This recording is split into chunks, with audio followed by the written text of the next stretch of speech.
Dans cette seconde partie de l'entretien avec l'anthropologue David Le Breton, on parle de la singularité du visage et de ce qui peut la bousculer. Micro. Vous écrivez que tout homme porte son visage comme le haut signe de sa différence. Pourtant, celle-ci finit par s'effacer quand on recourt d'une manière un peu trop régulière au bistouri ou aux injections. Ça, c'est un risque quand même, parce qu'il y a des visages, on dirait, qui sont clonés. Alors là, c'est pas forcément pour arriver à des jugements, mais il y a quand même, on aperçoit parfois... Il y a une perte de la singularité, effectivement. Voilà. Alors je me souviens de cette anecdote que rapporte une collègue américaine d'une convention qui se tient à Miami, dans un très grand hôtel.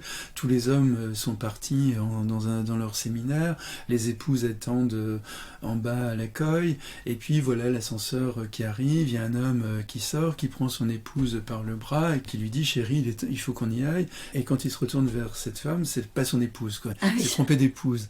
Et à ce moment-là, il se retourne et il prend conscience que ces femmes américaines sont toutes ultra clonées. Elles sont toutes blondes, elles ont toutes les dents blanchies, elles ont les mêmes vêtements, leurs seins elles ont été refaites de fond en comble, et donc elles sont absolument interchangeables, elles sont clonées les unes par rapport aux autres. Voilà. Là, il y a une perte, effectivement, de cette infime différence qui fait finalement qu'on aime quelqu'un et qu'on se distingue aussi les uns les autres. Effectivement, c'est le risque, entre guillemets, de la massification et de la banalisation, aussi. Et je dirais banalisation, d'ailleurs, dans le sens aussi de la profanation. Parce que pour moi, j'aime bien mettre en lien entre le profane et le sacré. Et là, en l'occurrence, à partir du moment où on banalise quelque chose, on n'est plus du tout dans le sacré. On est dans la répétition inlassable des choses, et on peut dire qu'en effet, on est dans la profanation. La beauté, ou pas seulement la beauté, d'ailleurs, ce qu'on aime dans le visage de quelqu'un, quel que soit son âge, même si c'est un enfant, une personne très âgée, c'est quelque chose d'unique, qui relève justement du sacré, qui nous bouleverse, qui nous touche. Et là, à partir du moment où, par exemple, ces femmes se ressemblent comme des clones, il y a une profanation, donc il y a une destitution du sacré au niveau du profane, et aussi de la banalité, finalement. Sur les trottoirs, elles vont toutes se ressembler les unes les autres, on va se tromper d'épouse à tour de bras. Voilà. Donc à ce moment-là, quel intérêt ? C'est un peu comme le tatouage. Quand tout le monde porte le même tatouage, ça n'a plus une très grande valeur. Donc, et si on recourt au tatouage du cahier du tatoueur, c'est pas non plus très intéressant. Comme mieux vaut dessiner son propre tatouage, ou aussi on pourrait dire mieux vaut conserver la singularité de son visage, même si le temps passe et le transforme. Non, justement, vous allez me permettre une transition avec le tatouage, parce que on remarque bien sûr que les jeunes générations consomment des actes de médecine esthétique de manière beaucoup plus décomplexée que leurs aînés.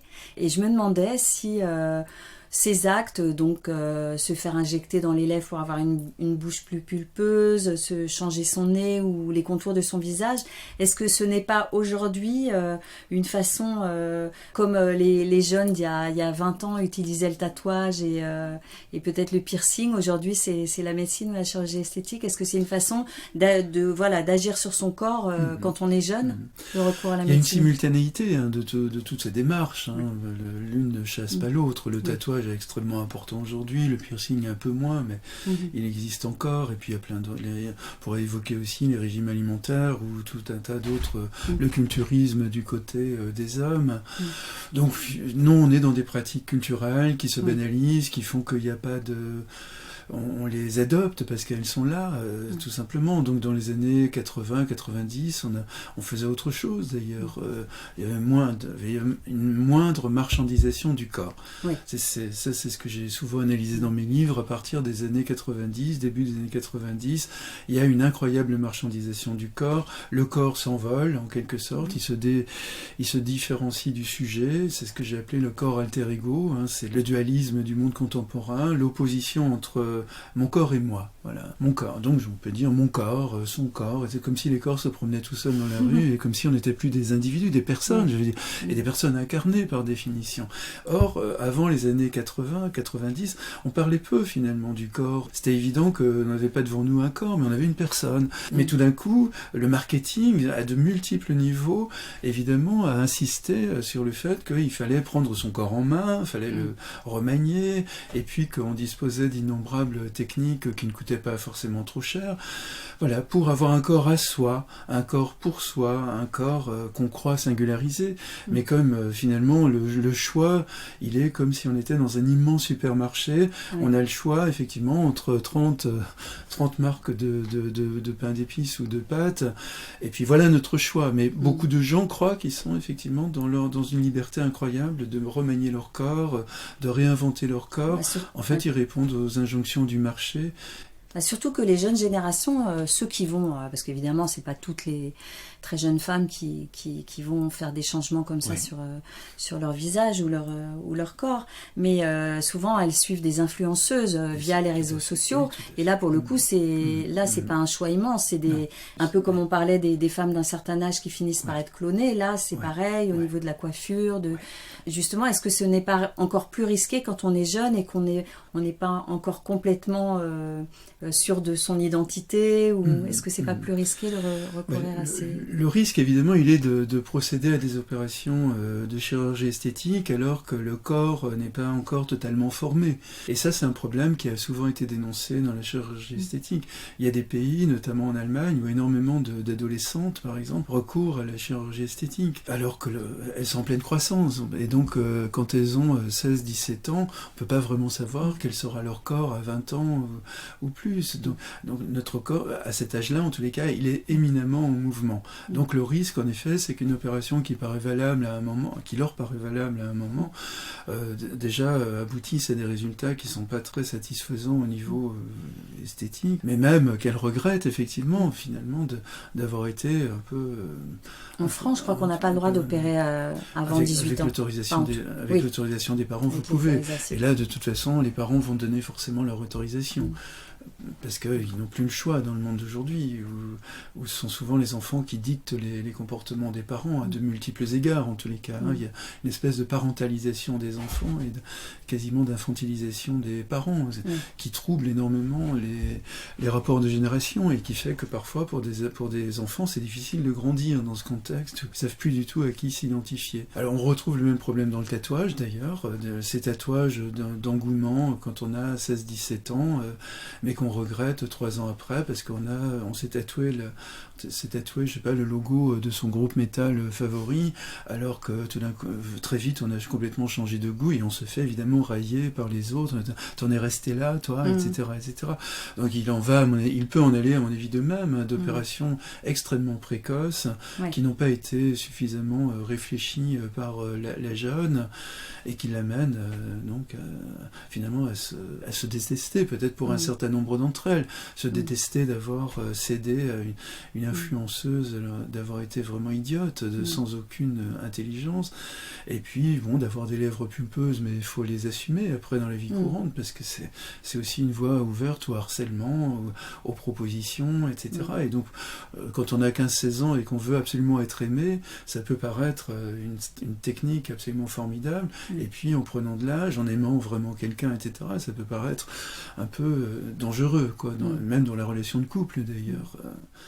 Mais surtout que, en fait, vous parlez pour la chirurgie esthétique que ça peut être dangereux au niveau corporel, mais c'est aussi au niveau psychologique, puisque sur l'identité, le fait qu'on on se cherche et que tout à coup le fait d'aller dans une direction et d'essayer de mettre son corps, de faire ressembler son corps à telle ou telle influenceuse, ça peut être perturbant sur le plan de la vie future, de sa construction, de sa personnalité en fait. Tout à fait. Mais le problème de l'adolescence, c'est que c'est l'immédiat. Ils ne vivent que pour l'immédiat, que pour le moment qui est là, d'où la difficulté de la prévention, la difficulté de leur dire quel métier tu vas faire, etc. Bien sûr, un certain nombre contrôlent à peu près leur existence et savent ce qu'ils veulent faire de leur vie. Mais pour beaucoup d'entre eux, non, c'est vraiment le moment présent. Et après ce soir, le déluge. Si j'ai envie de faire la fête, même si j'ai un examen demain, je veux faire la fête quand même, parce que ça ne va pas se reproduire 2 fois. Alors voilà, il y a cette espèce d'hypnose du présent chez les adolescents qui fait qu'ils vont faire un tatouage dérisoire qu'ils vont regretter les semaines d'après, ou recourir à une chirurgie esthétique. Dans les deux cas, on est dans l'irréversible, ou alors c'est coûteux, moralement et même financièrement, par exemple d'effacer un tatouage, et puis c'est pas simple non plus de repasser sous le bistouri du chirurgien esthétique. Surtout qu'il y a des opérations irréversibles. Si on change son nez, on ne retrouve pas son nez d'avant. Tout à fait, oui. On peut en retrouver un autre. Voilà. Et d'ailleurs, quand on décide de se faire opérer du nez, par exemple, c'est d'abord parce qu'il déplaît, mais aussi parfois pour se séparer d'un élément du visage qui signe une filiation ou une origine avec laquelle on veut rompre ou éviter qu'elle ne saute aux yeux des autres. Oui, tout à fait.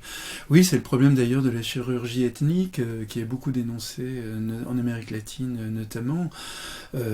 Donc supprimer des traits qui sont caractérisés comme relevant d'une catégorie raciale, entre guillemets, pour essayer de s'en affranchir, de s'en démarquer. Toujours la question du regard de l'autre, parce que c'est pas forcément des gens qui n'aiment pas leur appartenance, mais ils savent que de toute façon, comme les femmes noires qui blanchissent leur peau, il y a évidemment une stigmatisation.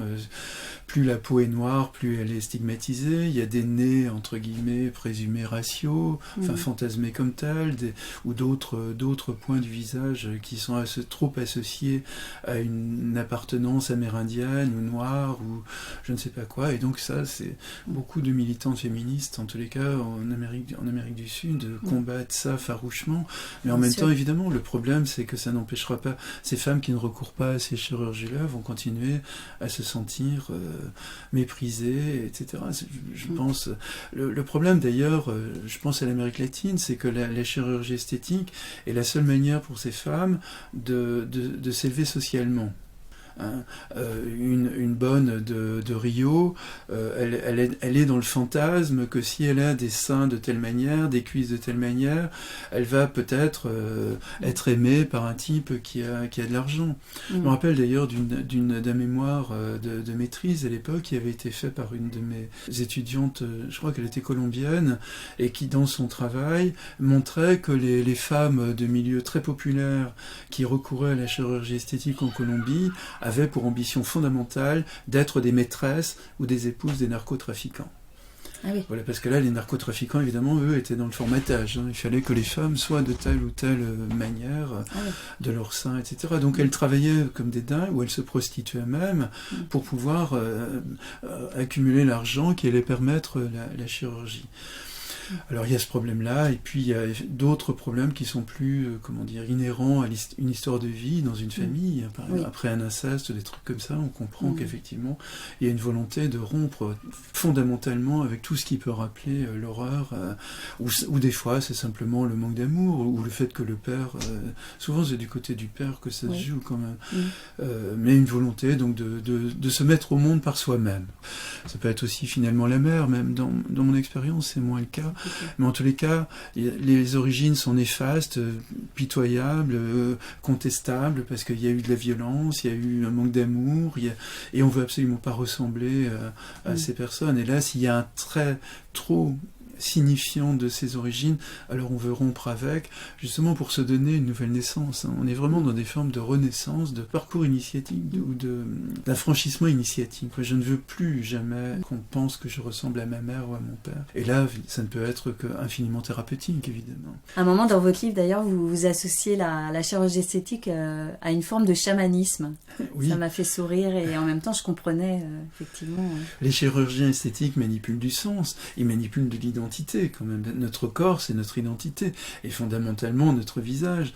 Donc en intervenant sur le visage, effectivement, ils sont des sortes de chamans, pour le meilleur, j'espère, parfois pour le pire, d'autant plus quand la personne, la cliente a mal réfléchi finalement, ou était trop dans l'ambivalence pour comprendre qu'elle venait d'ouvrir une boîte de Pandore. Donc il y a quelque chose du chamanisme qui est en jeu chez ces chirurgiens esthétiques, qui fait qu'ils ont intérêt quand même à réfléchir. Ils le font de plus en plus, parce que la judiciarisation fait qu'ils se protègent de plus en plus. Mais en tous les cas, pendant longtemps, ils ont accrédité absolument toutes les demandes. Quoi. C'est ça. J'ai des seins qui sont pas beaux, mais je vais vous les refaire, ne vous inquiétez pas. Voilà.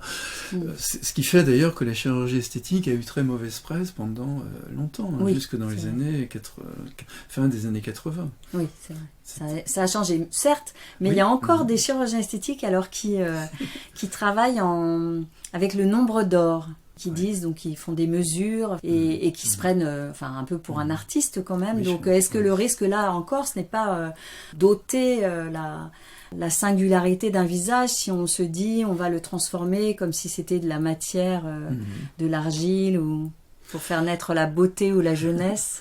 Mais là, le problème, c'est que c'est une beauté fantasmée, une beauté, canonique, en quelque sorte. On est dans un formatage, parce que cette image le chiffre d'or, vous l'avez appelé? Le nombre d'or. Le nombre d'or, ça me paraît un idéal de beauté, d'abord qu'ici, ma mémoire est bonne, relève de la Renaissance, et absolument pas du monde d'aujourd'hui. Donc déjà, et puis en plus, qui n'existe pas. Ça n'a aucun sens, il n'y a aucun modèle absolu de la beauté qui s'incarnerait dans un visage ou dans un corps, je veux dire. Mais en revanche, beaucoup de chirurgiens ou de médecins ont cette vision de l'autre comme un organisme.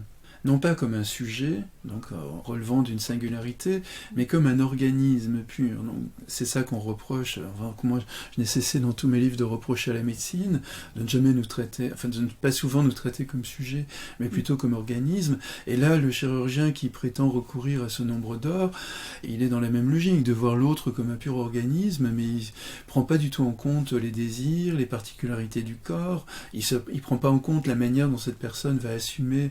Il est censé quand même la connaître un peu, c'est-à-dire l'avoir rencontrée 3-4 fois. Si j'étais chirurgien esthétique, j'interrogerais quand même assez longuement la personne pour savoir quels sont ses désirs, d'où elle vient, pourquoi elle a ce mauvais regard sur son visage, sur son nez, sur sa bouche ou autre, qu'est-ce qui s'est passé.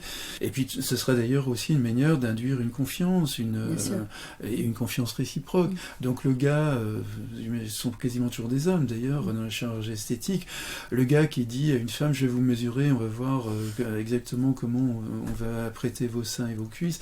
Là, il n'est pas loin de l'imposture d'une certaine manière. Mais en même temps, il peut être parfaitement passionné par ça. Et on sait bien, de toute façon, qu'il y a partout, il y a des gens qui sont passionnés et qui sont sincères, je veux dire, et d'autres sont vraiment des imposteurs, par contre, parce qu'ils savent qu'ils vont convaincre.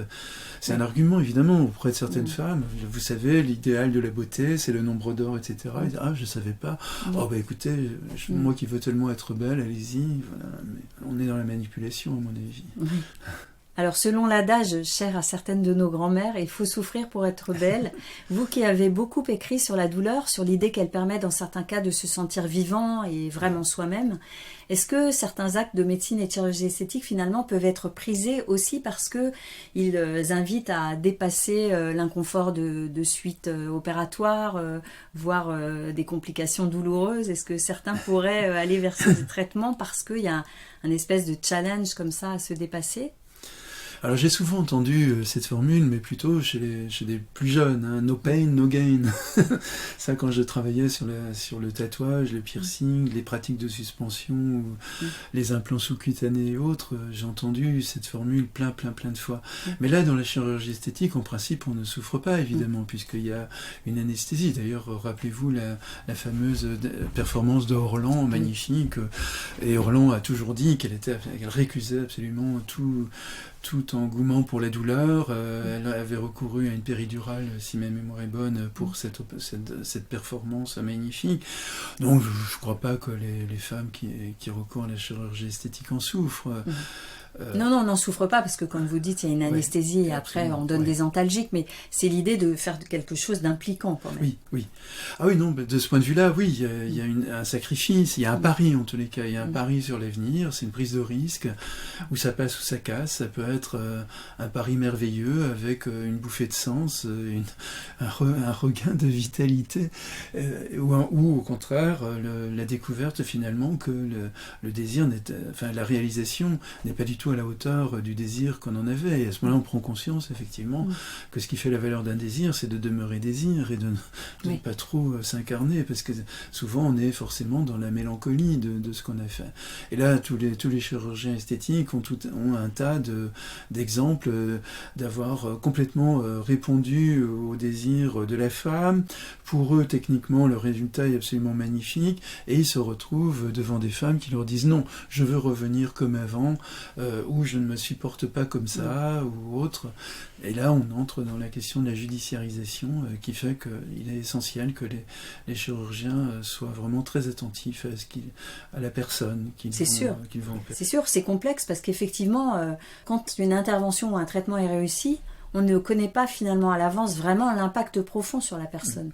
Et comme vous venez de le dire, il y a à la fois des interventions qui sont réussies, mais qui ne satisfont pas les personnes.